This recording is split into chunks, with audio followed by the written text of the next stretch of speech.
Get in, fire it up, and then hang on. You're in for the ride of your life. Engines scream as the monster truck flies into the lead. All four racers spill over the dirt hill and slam into the asphalt surface. Pushing past the pack in true dune buggy style, the sand rail hits an ice patch and skids off the track.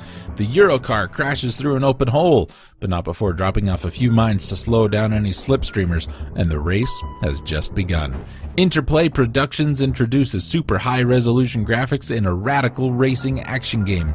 Players zoom over asphalt, dirt, and ice as they make their way through 24 levels of track difficulty. Or they can build and save their own exciting track designs. And racers use their winning to buy bigger and better equipment or arm themselves with mines and oil slicks to sabotage the opposition. The challenge is on. It's machine versus machine in the ultimate race for the checkered flag.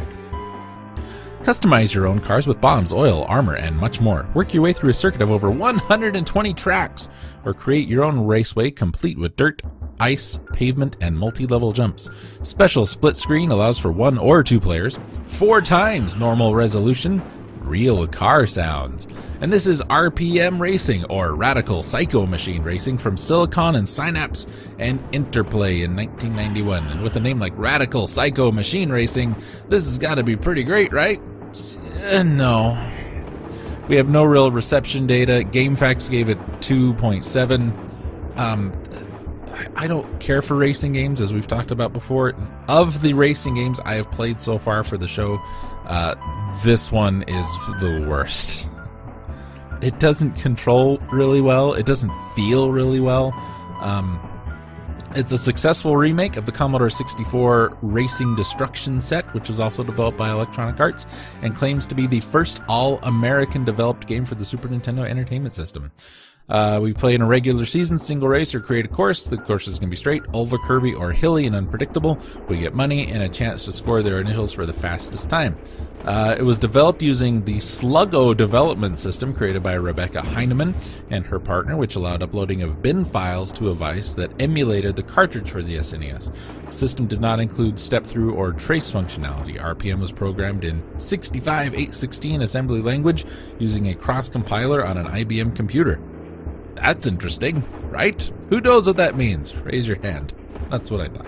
Development took 5 months and was programmed almost exclusively by Alan Adam, with graphics supplied by Interplay and in-house 3D modelers. It was one of the first Super NES games developed in, quote, high-resolution graphics mode, which allowed for sharper detail but fewer colors.